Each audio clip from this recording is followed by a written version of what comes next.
የተለያዩ ስሜቶች የተስተናገዱበትና አነጋጋሪ ሆኖ ያለፈው የታዋቂውና የዝነኛው አርቲስት ሰለሞን ቦጋለ ልጅ ሽምግልና ጉዳይ አሁንም በማህበራዊ ሚዲያ በብዙ መልኩ ሐሳቦች የተንሸራሸሩበት ይገኛሉ።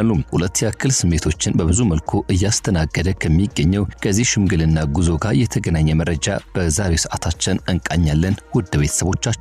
በሌላ በኩል ደግሞ በርካቶችን እንባ ያራጨውና የበርካቶችን ልብ የሰበረው የአንዲት ወጣት ታሪክና የወላጅ እናቷ በክህደት የተቀየረው የህይወት መስመር በዝርዝር እናነሳ ይሆናል። እስከ ፍጻሜው አብሮነታችሁን ጠይቅን። ይህ ኢትዮ ግሎባል 360 ኒውስ ነው። ለቻናላችን አዲስ ከሆናችሁ ሰብስክራይብ፣ ቪዲዮን ከወደዳችሁት ላይክ፣ ሼር በማድረግ ለሌሎች ልታካፍሉ እንድታጋሩ በአክብሮት የጋበዝን። ወደ ዝርዝሩ ገባን።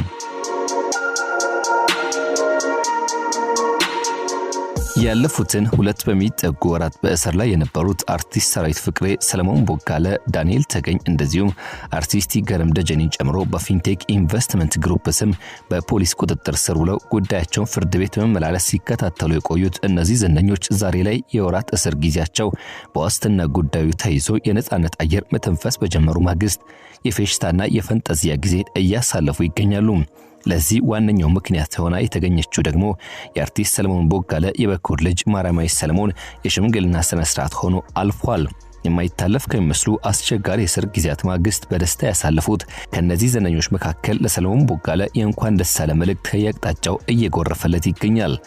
አርቲስት ሰለሞን ቦጋለ ገና በ19 ዓመት የወጣትነት ዕድሜው የወለዳት ማርያማዊት ሰለሞን አብዛኛውን እድገት ጊዜዋን በአያቶቿ ዘንድ ማለትም ከእርሱ ቤተሰቦች ጋር እንዳሳለፈች ስትገልጽ ከቅርብ ጊዜያት ወዲህ ከወላጅ አባቷ ጋር በመሆን በምትሰራቸው የበጎ አድራጎት ስራዎች በቲክቶክ አማካይነት የምታጋራቸው ሐሳቦች ተወዳጅነትን ማትረፍ ችላለች። በዚህ ልክ ደግሞ አነጋጋሪ ሆነ አወዛጋቢ ሆነ ያለፈችባቸው አጋጣሚዎች ጥቂት አይደሉም። በአንድ ወቅት የፕሮቴስታንት እምነት ተከታይ መሆኗ በቲክቶክ ቀጥታ ስርጭት የገለጸች ሲሆን በወቅቱ አነጋጋሪ ሆነ አልፋ ነበር። ታዲያ የአርቲስት ሰለሞን ቦጋለ ልጅ ወላጅ አባቷን ወደ እሷ እምነት መንገድ ወስደዋለች፣ እርሱም ፕሮቴስታንት ሆኗል የሚል ወሬ በስፋት እንዲሰራጭና እንዲስፋፋ ምክንያት ሆና የነበረችው ማርያማዊት ሰለሞን በዚያው ጊዜ አባቷ እምነቱን እንዳልቀየረ በመግለጽ ማስተባበያ መስጠቷ አይዘነጋም። ለእናንተም ግልጽ ለማድረግ መልስም ስጪበት ስለተባልኩኝ ነው። አባቴ ሃይማኖቱን አልቀየረም። ድሮም ኦርቶዶክስ ነበረ፣ አሁንም ኦርቶዶክስ ነው። በበጎ አድራጎት ስራዎቹ የሚነሳውና የሚታወሰው ለበርካቶች ህይወት መትረፍ ትልቅ ምክንያት እንደሆነ የሚነገርለት አርቲስት ሰለሞን ቦጋለ ያለፉ 2 ወራት ግን ለእርሱ አሳዛኝና በፈተና የተሞሉ ነበሩ። ፊንቴክ ኢንቨስትመንት ግሩፕ ስም ይንቀሳቀስ በነበረው ድርጅት የብራንድ አምባሳደር መሆኑን ተከትሎ ያመጣበት መዘዝ የእስከዛሬ መልካም ስምና ገጽታው በአንድም በሌላ መንገድ እንዲጠለሽበት ያደረገ አጋጣሚ የማይታለፍ ፈተና እንደፈጠረበት የተነሳ ባለበት በዚህ ወቅት ላይ ይህ አይነቱ የልጁ ደስታ ታላቅ ማስረሻ እንዲሆንለት ያደርጋል ሲሉ ብዙዎች ያነሱለታል። እርሱን ጨምሮ ሌሎች የሙያ አጋሮቹ በግማሽ ሚሊዮን ብር ዋስትና ከእስር ከወጡ ሳምንታት ተሻግረዋል። ከዚያ ሁሉ ከባድና ጉስቁልና ከተመላበት የእስር ጊዜ በኋላ ዛሬ ላይ ተሰባስበው በደስታና ፌሽታ ሲጨፍሩ ታይቷል። ወዲህ ደግሞ ስንመለስ አርቲስት ሰለሞን ቦጋለን ጨምሮ የእርሱ ወዳጆች በሰሩት ማስታወቂያ ተታለን ገንዘባችንን ተበልተናል የሚሉና ጥቂት የማይባሉ ግለሰቦች እነሱን ከመውቀስ የኛ ጎጆ ቀዝቅዞ እነሱ ፈንጠዚያ ላይ ናቸው ማለት የሚወቅሳቸው ቁጥራቸው ጥቂት አይደለም። በፊንቴክ ኢንቨስትመንት የተነሳ ከአንድ ወር በላይ በእስር ላይ ያሳለፉት አርቲስት ሰለሞን ቦጋለና ሌሎችም ዝነኞች በግማሽ ሚሊዮን ብር ዋስትና ከእስር ሲላቀቁ ፕሮሞተር አብርሃም ግዛውና እንደዚሁም በበጎ አድራጎት ስራዎቹ የሚታወቀው ካሊድ ናስር ወይም ወንድም ካሊድ በ400 ሺህ ብር ዋስትና ከፍለው ጉዳያቸውን ከውጭ ሆነው እንዲከታተሉ ፍርድ ቤት መወሰኑ አይዘነጋም። ከነርሱ ጋር በመሆን በቁጥጥር ስር የዋለውና የፊንቴክ ኢንቨስትመንት ግሩፕ ዋና አድማቂ የነበረው መንሱር ጀማል ግን ቋሚ አድራሻ አለመኖሩን ጨምሮ በስሙ የተመዘገበ ምንም አይነት ሀብት ሆነ ንብረት ስለሌለ ፍርድ ቤቱ እርሱን ዋስትና ጥያቄ መቀበል የለበትም የሚል የአቃቤ ሕግ ጥያቄ መልስ ማግኘቱን ተከትሎ ማረሚያ ቤት ሆኖ ጉዳዩን እንዲያሳልፍ መገደዱም አይዘነጋም። በቀጣይ ቀነ ቀጠሯቸው ሰኔ 11 ቀን 2018 ዓ.ም ፍርድ ቤት የሚቀርቡ ይሆናል። በሌላኛው ጉዳያችን ስናልፍና ስንሻገር የበርካቶችን ልብ የሰበረው በክህደት የተሞላው የወላጅ እናትና የልጅን ተስፋ የነጠቀው አነጋጋሪው ታሪክ ዛሬም በብዙ መልኩ ሐሳቦችና ስሜቶች የተንጸባረቁበት ይገኛሉ። ዓለም አንዳንድ ጊዜ መልኳን ትቀይርብናለች። ዛሬም ተስፋ አድርገን የምንሰሳለት ነገር መራር ሐዘን ሆኖ ይገለበጣል። ዛሬ የምናወራው ታሪክ ስለ አንዲት እናት ነው። ለ16 ዓመታት የሐዘን ማቅለፍሳ የሞተባትን ባል እያለቀሰች የኖረች ግን ደግሞ በሚያሳዝን ክህደት ዓለምን የናቀች እናት። የዚህች እናት ታሪክና የልጇ ጉዳይ በርካቶች ስሜታቸውን እያንጸባረቁበት ይገኛሉ። በቅርቡ በአንድ ታዋቂ ፖድካስት ላይ ቀርባ ልቧን ያደመውን ታሪክ ይፋ ባደረገች ወጣት እጸገነት አማካኝነት የተነሳው ይህ ታሪክ የልጅንም የእናትንም ልብ ሰባሪ የክህደት መጨረሻ የሚያነሳና የሚያንገበግብ ነው። ታሪኩ የሚጀምረው ከዓመታት በፊት በአዲስ አበባ ፈረንሳይ ለጋሲዮን አካባቢ ነው። አለምነሽና ባለቤቷ ወላጅ እናቷና እንደዚሁም አባቷ በትዳር 2 ዓመታትን ቢያስቆጥሩም ልጅ ግን በወቅቱ ማግኘት አልቻሉም ነበር። ወላጅ እናት ጠንካራ የሃይማኖት ሰው ሆኗ የገጠማትን ችግር በጸሎትና በጸበል ለመሻገር ብዙ ጣረች።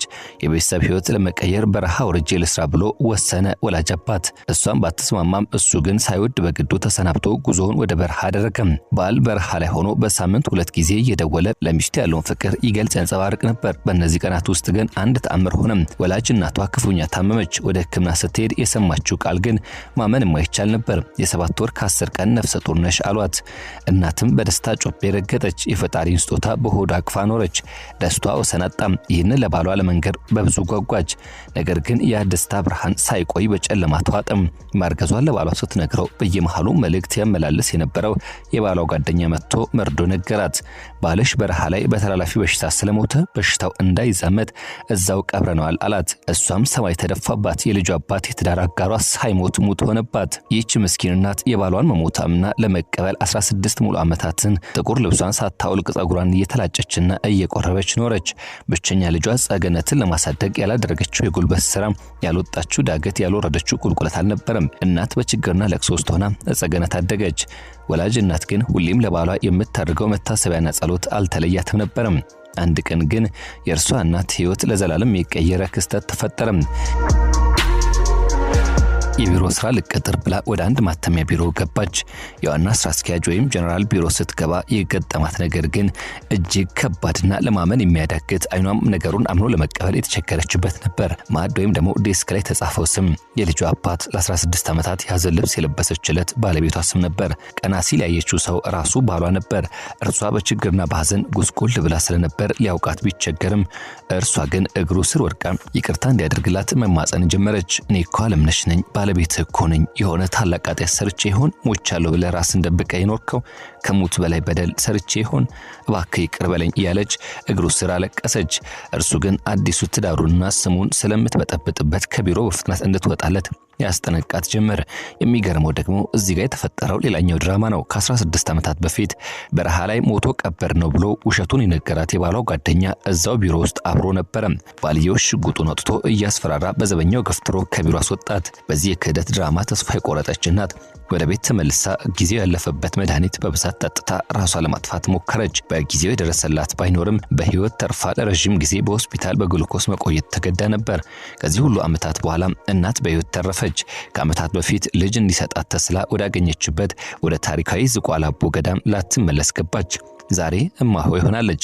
አባትሽ በረሃ ሞቷል የተባለች ያደገችው ብቸኛዋ የስለት ልጅ ጸገነትን ጥላ የክርስቶስ ሙሽራ መሆንን መረጠች።